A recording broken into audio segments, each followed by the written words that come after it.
glad to be here. Absolutely. Yeah. I'm close for comfort. We both had burritos, so. All right. We're good. We're good. Okay, so,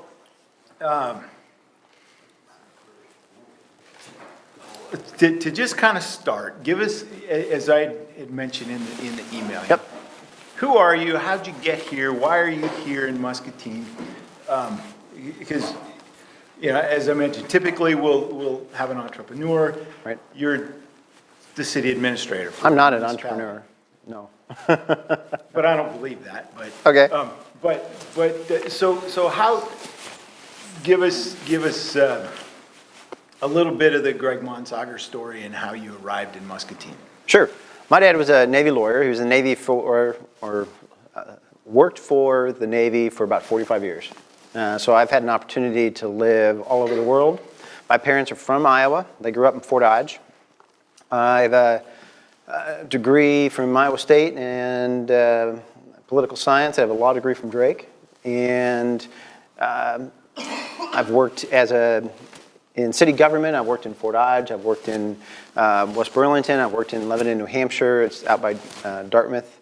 And about 6 budgets ago, or 5 and a half years ago, we moved back to Muscatine.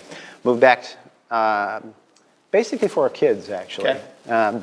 and to be closer to family. But we weren't real happy with the school system out there. We wanted to come back home to Iowa, which is kind of basically the closest thing to home for me. Yeah. Muscatine was open. AJ went to Urbandale, and it seemed like a great opportunity. I had an opportunity to talk to a lot of folks, including folks in the same field, and Muscatine seemed to be a great fit, and it has been a great fit for my wife Anna and I. We've got 4 kids, that 2 left in the school system here, and probably the closest thing to business. My son is now a freshman directed mid at Tippy at the business school. So, Cool.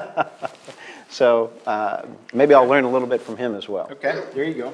Well, if I have students or maybe they're not my students, but they're students at MCC, Right. or somebody like you that doesn't technically work in business, and they say, well, I'm not in business or I'm not an entrepreneur, I say, Right. yeah, you are. If you have a job, you're in business, right? Sure. Yeah. Absolutely. Okay. All right. So let's do this one. I gotta do this. Okay. You got a lot of them. I know. I write too much and I talk too much. Okay. I like this one though, because I know that in a varied background, you have a political science degree, you have a law degree, you've been a municipal government guy. Well, you're in part an Iowa guy, so somewhere back in your history, there had to be your lemonade stand. Had to have been something, right? When you were young? Government's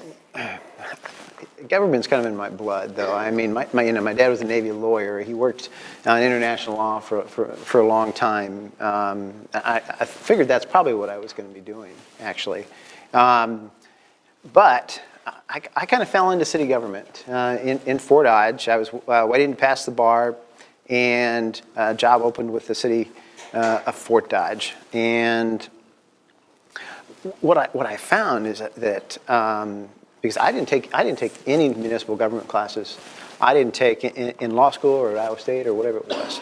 But what I found is that I'm dealing with something new every single day, and probably a lot like business folks. But I'm dealing with something new every day. I'm dealing with multiple different topics, meeting new people every day. But what I get at the end of the day is I get to help people. I get to get two things. One, I get to build community. I get to help grow a community.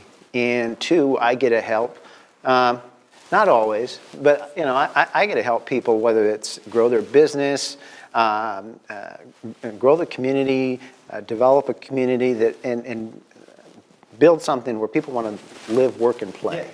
Yeah. And for me, so that's where I'm, I guess. I don't know if it's my business opportunity or what it is, but I'm helping grow a community or develop a community, and so it's not. I'm not making video games, or what was your last speaker? I'm drawing a blank at this point in time, but Bug spray, right? right. You know, I'm not selling bug spray, which is expanded overseas at this point in time, but what I am doing is helping to grow a community. Right. And there's all these facets of it, and that So that was my hook. Yeah, that's your ding. That was I got hooked at that point in time, and I just loved. We jump in with both feet and be part of the community. Whether that's, you know, my wife volunteered at Colorado Elementary School in multiple capacities, and so just, you know, being part of the community, but also helping it grow. And we're really excited to be here. So it's fun. Cool. We enjoy it. Cool. So I said that's your ding. That was kind of my hook. Yeah, my ding. You know. A year or two ago, one of my students, my favorite Steve Jobs quote of all time is, "I just want to put a ding in the universe." And one of my students then, international students, needed to understand, well, what does that mean, your ding? And so we talked about it. And Sure. so ever since then, the students don't talk about their business or their project anymore. They talk about their ding. Okay. So I'll have to that's think your about ding. that. I've got about 20 Steve Jobs quotes on my desktop of my computer at work, actually. So Which I'll is have an to add apple, that I've one. noticed. Which is an apple. Yeah. I think it is. Okay, so then, you talked about who you are and Right. what's driving you and your passion. What is the role, or can be the role, of municipal government, in this case specifically the government in Muscatine? Sure. What's our government's role in fostering this startup entrepreneurial community? We could probably spend 2 or 3 hours on this on a particular topic, but maybe we can hit some of the highlights. So you gotta live in a community or be a community that people want to live and work and play in. And so we've got a ton of different projects going on right now. I think we've got a great place to live. You know, the schools, you know, been working and improving their programs. They've got they went from, you know, 80 to 400 and plus AP programs. So we've got a great school system. Look at this riverfront and the building that we're in today. We've got a gym that's just waiting to be uncovered right across the street in the downtown. We've got hotel projects that's really going to help be a cornerstone for that. You got H&I that's making $40 million worth of improvements. You got Kent Corp that's made over $100 million, or is making over $100 million worth of projects or improvements on the south end. But you've got so there's we'll call it infrastructure. You know, we can help promote Muscatine. We can help build Muscatine. But it's got to be a place that people want to be. You know, placemaking. You know, let's make Muscatine a place that people don't think about just coming to work, because we've got a ton of great jobs here in Muscatine. But you know, there's a great volleyball program over at Weed Park. We've got this beautiful riverfront. We've got how many miles of trail? We're going to have another 4-mile off-road trail all the way down to Deep Lakes Park. That's going to go from the soccer complex all the way down there. That's going to be starting in the spring. We've got a CAT grant that's going to be looking at entertainment facilities on the riverfront. I work with MPW. It's really kind of a team effort, and they're going to be doing fiber to the home. You know, how key is that for not only our large industries, for the hospital, for small business, and being able to get out to the world. We've got a port project that looks like we're going to get a grant for to finalize our study on, and that port project has the opportunity to not only be an entryway for products from the outside world, but an opportunity for not only our large industry to export out to the world, to China, whatever it might be, but for our small business to bring their Muscatine products out to the world, and China. We've got a specific project with China that we're working on. So it's really kind of, let's see, I guess we're a partner, and you know, we'd like to bring all of the tools together, you know, or be kind of a one-stop shop. We work with the state and the Iowa Economic Development Authority, the Chamber, Muscatine Power and Water. Think of us as a resource. You know, if you got, you know, I may not have all the questions. Our economic development, our community development department may not, but as a team, we can pull together people to help folks, help small business get off the ground and be successful here in Muscatine. Okay, so you mentioned the port project. What are some of the other specific programs that City of Muscatine has going? Okay. Well, we started a little over a year ago, 2 programs, and both work in conjunction with our local banks. One is a grant and one is a loan. And the loan program is with our 3 banks, and it's basically, it's for building improvements. And it's a low interest loan, 1% below prime, that people can take advantage of. So it's something that folks can take advantage of, but really supplement our other program. Our other program is a small business forgivable loan. It's a TIF program, and that TIF program, it really, TIF, if you're not familiar with it, tax increment financing, a lot of people think of it as a industry tool, something that large corporations are going to take advantage of, or a large commercial project coming into the community, the warehouse project on the south end of town with Kent Corporation. But TIF can be a very creative tool, and we haven't thought of all of the things that we can do with it. So what we've got is a 5-year forgivable loan. 20% a year is forgiven. So at the end of the day, you owe nothing, and it's really a grant to get your business off the ground. It's small. It's $25,000 up to $25,000. There's 2 components to it. One is for it's purely more economic development, and one is it has to do with more a grant towards code improvements, because frankly it's more expensive to do business in the downtown. And we've chosen 3 districts to kind of kick that program off downtown, and second, being one of the obvious choices, because we've got all of these things going on in Muscatine and in the downtown area, and we'd want to encourage business, frankly, in the downtown. And we've had 9 businesses apply for and receive funding as part of that program. So All 9 of those businesses in the downtown district? No. Let's see. 3 target areas, right? We have 3 target areas. We've got Park Avenue out to roughly 22, and we've got Grandview and downtown. And so we've had, let's see, we've got a whole list of them, but we've got the one on Grandview, 2 on Park Avenue, and the rest are in the downtown area as well. We've got anything from restaurants, Hannah's Awesome Treats. We've got, where are you? A future coffee shop, coming to downtown. We have it's a gun shop. Local owner Lucas Communications started a second shop. We've got the sports business on the south end of town, off of Grandview, over by the plant. So we've got a whole mixture of things, and there's really no right. It can be a mom and pop shop. This can be a 1-person shop. There's no requirements like there are with TIF, where we want to see some high quality jobs to get that higher level investment. So it's an idea that we had. We fleshed it out. We talked to folks. We kind of tweaked it, and I'd love to see us come up with more ideas. I'd really be interested to hear, what do you need? There's lots of resources in town. The Chamber's got tons of resources. You've got SCORE. You've got the Entrepreneurial Center at MCC.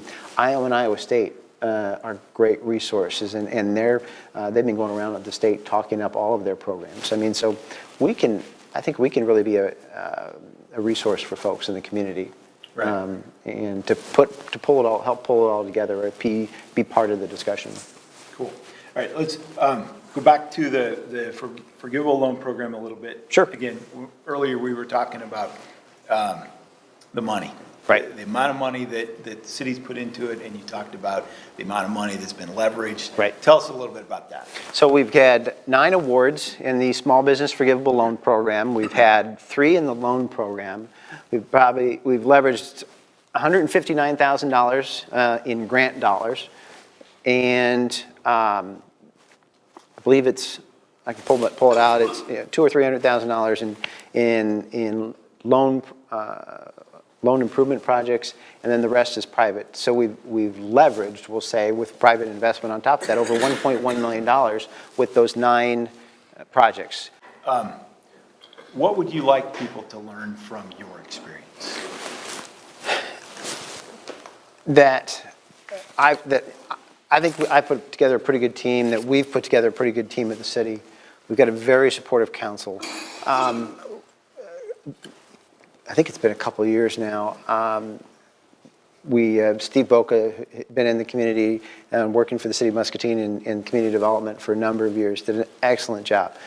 We have a little bit different concept now. We have somebody who's actually been a business owner, small business, not so small business, grew the business, and is in that role for a reason, because so that we can really kind of combine and have a more of an entrepreneurial or business perspective in local government, and he brings that perspective to the table. So what we're trying to do, I think, is again, I'm going to go back to the team effort.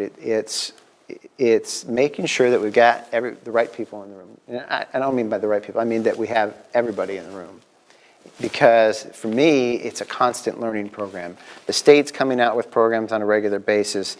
The federal government comes out on programs. For me, it's about hearing what the needs are. And if we can hear what the needs are, and there may be a role for us, there may not be a role for us, but again, we can get pretty creative with the tools that we have. And where there's not a tool in place, we can create one. We can go talk to the state. We can talk to our legislators. But we need to know what the needs are. So getting involved, and whether it's small business or the projects that we have in place, participation, getting involved in your community, letting us know what the needs are. I mean, if we could just increase our participation, which is why we hired a communications manager in July, and I can't tell our access to folks in the community is just shot up dramatically. We're seeing much greater participation. I'm going to qualify that. We're reaching more people. We're not necessarily getting more input. We are getting more input, but I'd love to see more. So whether it's meeting, I had a meeting with folks a few weeks in the downtown just to talk about, it was a small group, what are the issues that are important to us? It was little things, trash in the alleys. You walk downtown Muscatine, you walk down alley number 2 behind City Hall, basically that stretch, it's a mess. Right. If you want to grow your business here in downtown Muscatine, and you want to attract visitors or just local, you don't want to see trash in the alleys. So what can we do to improve that situation? Little things like that can go a long way to creating that sense of place, in a place that people want to be in the downtown. I wasn't able to attend the holiday stroll. Mm-hmm. But I saw some of the pictures from it. Obviously it was great weather, but what an opportunity to get people downtown Muscatine, and just, if more stores, more events, keep people coming down here. That soapbox derby is going to attract not only people from Muscatine, but all over the place. I know it is. Yeah, it'll be a cool event. Absolutely. So awesome event. Participation is really key, and hearing your ideas, and if we can take those ideas and shape them into a program that works here in Muscatine, awesome. Cool. Okay. One last question before we do some Q&A. And I always ask this of the entrepreneurs, so it's a two-parter. Okay. So instead of what's the best and worst part about being an entrepreneur, what's the worst part about being a city administrator? And second part, what's the best part about being a city administrator? Do I have to pick one? I don't know if I can. And I can qualify, so you don't have to say the worst part is working for city council. No. Not at all. I'll two things I'll mention. One, I don't like to tell people no, but sometimes you have to tell people no. And I'm sorry, it's just the way it is. That's what the rules are. That may be what the law is. You need to have a safe structure, which is why we build in some additional dollars for the downtown, because we know it's more costly to build in the downtown. But nobody likes to tell people no. But if you can, hopefully you can do it in a professional manner, and they can understand not everybody leaves happy, and that's unfortunate. Right. The other thing, my brain doesn't shut off, and and I wish I could turn it off, about at least at about 10 o'clock, and not turn it on again until I get up in the morning to get. But it's always going. So Yeah, see, you're an entrepreneur. okay, good. But I wish I could just kind of turn it off, because I'm always thinking about what's going on and what we need to do, and so I wish I could turn it off for a little while. I mean, in fact, I've tried. I haven't gotten there yet. I've tried to stop checking my emails on Saturdays and Sundays. And if somebody needs to reach me, they can get me on my cell or text me. But I've tried to at least do that. Best part, being part of a team that's making a difference in your community, helping the community thrive. And I'm just thinking about all of the different things, and being one small part of that team. I mean, because it's not me. It's being part of that broader team.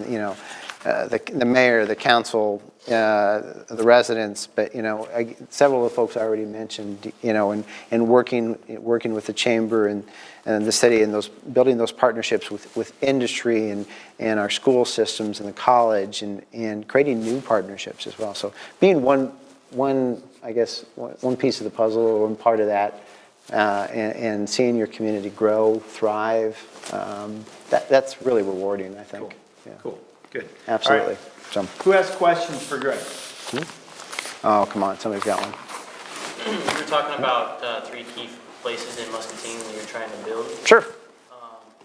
One of the key places, one place that I want to ask about is actually a key place that just came into play is the movie theater. Yes. What are we doing to build upon the movie theater now that it's bringing people from all the surrounding towns to our city instead of up to Davenport to the cinemas? Absolutely. And it's still one of the busiest theaters in the state today. And one of the first things we did is speak with the Fridleys, and the properties.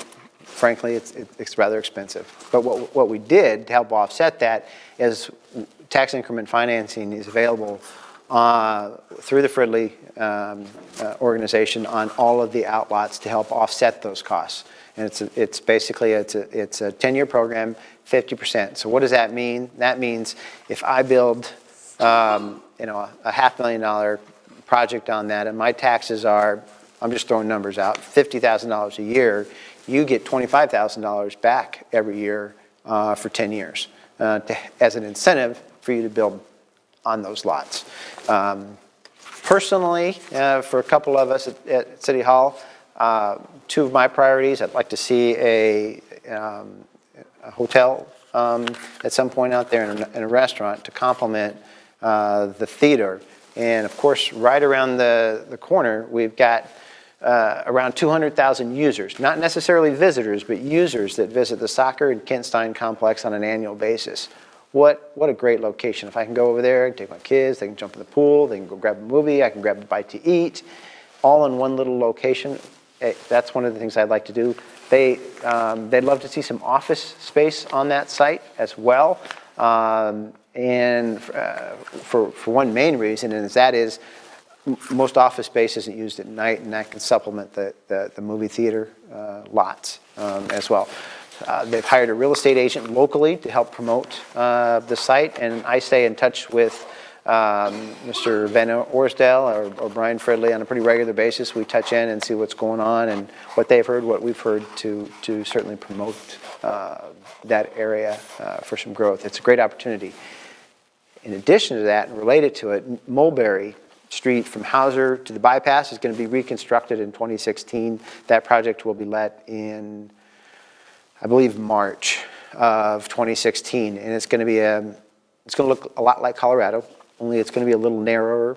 It's going to be 2 lanes, center turn lane with sidewalks, so that'll get people to that residential area. You can walk out to the theater as well and connect everything up. So absolutely. What else? Anything else? Is the bike lane part of that, Gregg? Bike path, recreational trail? It's a 5-foot sidewalk right now. What we did we recently connected or finished Diana Queen Drive which was a gap that was missing over in that area, in that housing area. And what we've done is lay the foundation to connect up a trail system over there. So what we have is right-of-way. We've put in a 5-foot sidewalk, but we have the right-of-way to expand it to a 10-foot trail. So when that opens up, what we'd really love to see is a mixed use of, I'm going to call it new urbanist development over there, where you've got smaller homes, middle-sized homes, and larger lot homes mixed in there with trail and green space in that area. That's kind of a concept that we've been talking about in-house and how we can develop that area. We're starting to see, because of our tax abatement program, we're starting to see more growth inside the bypass than outside the bypass within the city limits. It's cheaper to build. You've already got the infrastructure there and in place, and we have a tax abatement program. What we probably need to do is probably market or promote that tax abatement program more than we're doing now. We talked about maybe some billboards, so absolutely. When were you kicked off? What year was that when you kicked off? Dynaqueen Drive is done. The sidewalks are done as well. We have a new sidewalk program. We've been budgeting about $50,000 worth of sidewalk. I'm going to call them safe routes to school, or connectors where there's been gaps, so we can get kids that are walking safely from home to school. And we've been working with the school system. That's going to be our #1 priority. The trail is going to be let this spring as well, and that'll take it from the soccer complex around the transfer station and all the way out to Deep Lakes Park, and actually to Deep Lakes Park. And so that'll be a pretty cool piece as well. We're getting ready to take our budget to council next on the 28th. And in that, we're recommending an increase in our sidewalk program. And we do about $500,000 annually in street maintenance work. That's just like overlays or fixing streets. That's not new streets. And we think we can get about $1 million done annually going forward. And that's kind of back to the infrastructure. People want to live in a place where their streets aren't full of potholes, or do one of these things. Or Colorado is a great example. It was a rural road that came into Muscatine, and now it's you've got Colorado. You got a new street. You got Harrison back there. We were able to work with the school, get the school drop off. Now you've got a Korean restaurant, and you've got a potential housing development going in right back there because of some of the infrastructure and the groundwork that we were able to lay. To get business to site there. So, right next to an amazing park and the college. And a community college, absolutely. Yeah. The community college is a economic development. That the last one of our TIF programs was working with the community college to create student housing out there. And so there's. You can get real creative with TIF and ways to help, positive ways to help grow your community or fill the needs that we have. I think maybe for sidewalks, you could probably add some more to MCC, like the entrances. Like sometimes, I'll walk like on the side of the road, like for the entrance. Right.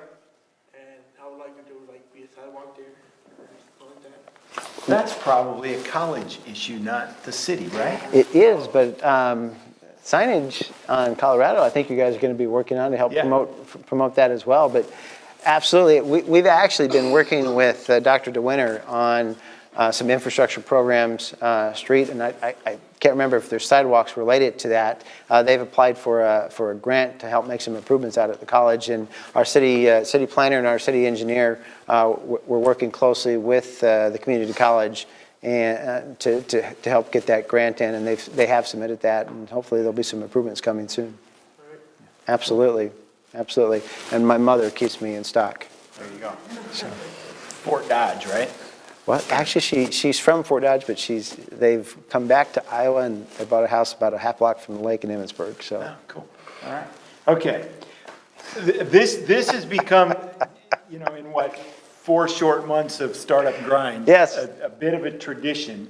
So I already mentioned the Steve Jobs quote. I want to put a dig in the universe. Absolutely. So we do this to say thank you for sharing. Thank you so your much. ding. Oh, I appreciate it very much. I'm happy to be here, and Thank you. my wife saw this, and she thought I was following her around town. Everywhere I went, she saw my face. That's So scary, isn't she was really scary. She wasn't real thrilled with that, but thank you so much. All right, thank you. Appreciate it. All right, Thank you. there's still more to eat.